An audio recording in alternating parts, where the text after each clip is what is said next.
All right. Currently, I'm doing like the food delivery service thing, and I like doing that because it combines my love of food with my love of playing Big Not Bitch on strangers. That's fun. You know, it's like the friendliest way you can possibly play Big Not Bitch. Like, surprise, here's that food you ordered. They don't like it when I sit on fire,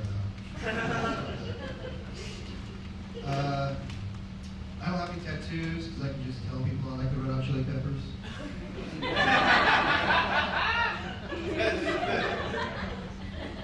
I don't need this life with more than just a read-through or everything else. Let's see. What I got. Oh, has anyone here ever had like a full-on panic attack when the pop song in the radio at the grocery store just hits a little bit too hard? Yeah. Just in the freezer all like, fuck, I want to live my best life.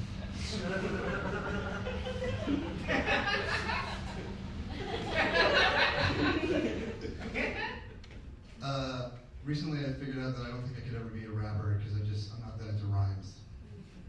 I think as a rapper that has to be like your whole thing. You know? To be like a kid, like, man, I just love rhymes. I'm just really into rhymes. I'm sure there's someone out there who like actually was like that. They're like, I don't really care about the money and the fame and the sex. I just really love rhymes. The poetry is not paying the bills. That man was Kendrick Lamar. Yes. I'm way too polite for the sketchy ass weed store I go to. Does anyone else have a problem? Like the other day, on the way out, I said, "Have a nice day" to the armed guard that was like right out front. All right. Could have told that one better, I admit. All right. The other day, I was about to buy like a new pair of pants, and I realized that there's a little bit of camouflage on the pocket, and I can't look any more racist than I already did. I think we can all agree that camouflage is the most racist fabric pattern. It's like there's no tactical reason to wear camouflage into a Walgreens. You're doing it to let other people know that you have a problem with the cultures. It should basically be considered a hate crime to wear camouflage anywhere but a literal forest. I think men and women can be friends, but they just both have to be really ugly.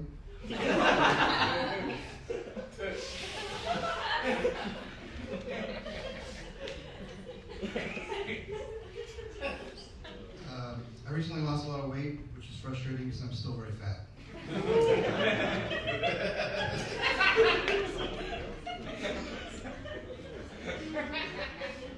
Someone came up to me the other day and was like, "Hey, did I see you in the woods last night?"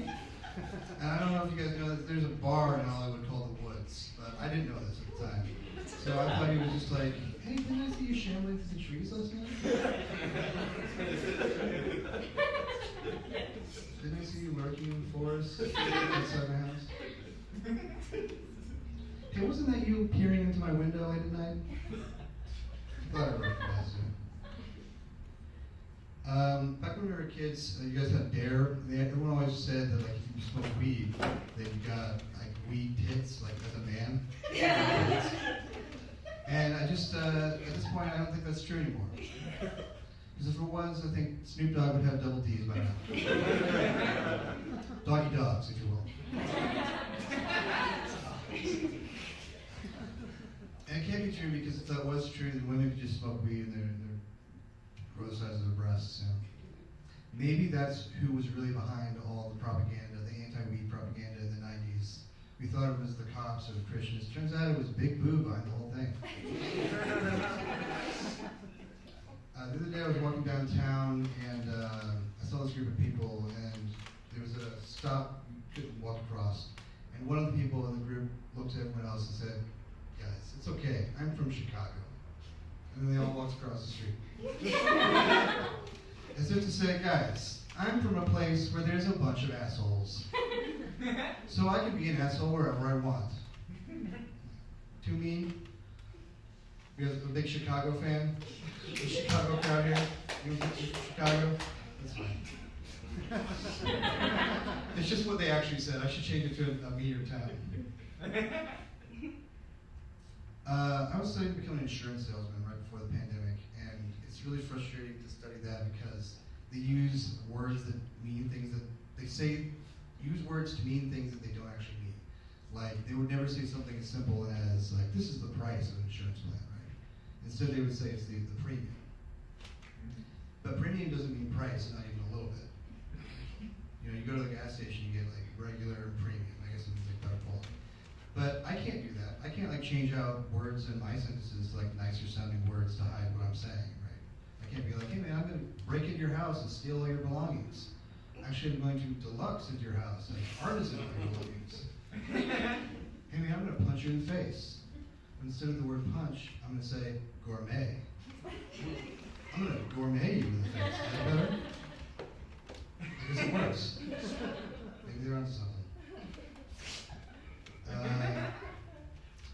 I listen to a lot of old music, and inevitably I'll be watching like a music video or something on YouTube, and I'll scroll down to the comments, and what I expect to see is like, hey, I love this band, it's my favorite song, I saw them back in '89, or whatever, like a normal comment, but inevitably what I will see is, I was 9 years old and my little brother drowned in a creek by our house.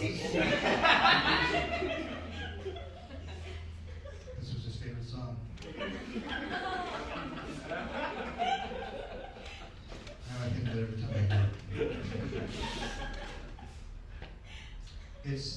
It pisses me off because it's rude. It's like you shouldn't just like throw your trauma on other people. You know, I don't just go up to people like in a museum and go, hey, yeah, you like this Van Gogh painting? Yeah, it was my aunt's favorite painting. She was shot 15 times point blank. Think of it every time I hear it. Absolutely. Do one more. Oh, with all this stuff in the Middle East, I'm just glad that no one is attacking Istanbul because free Turkey would be a really confusing.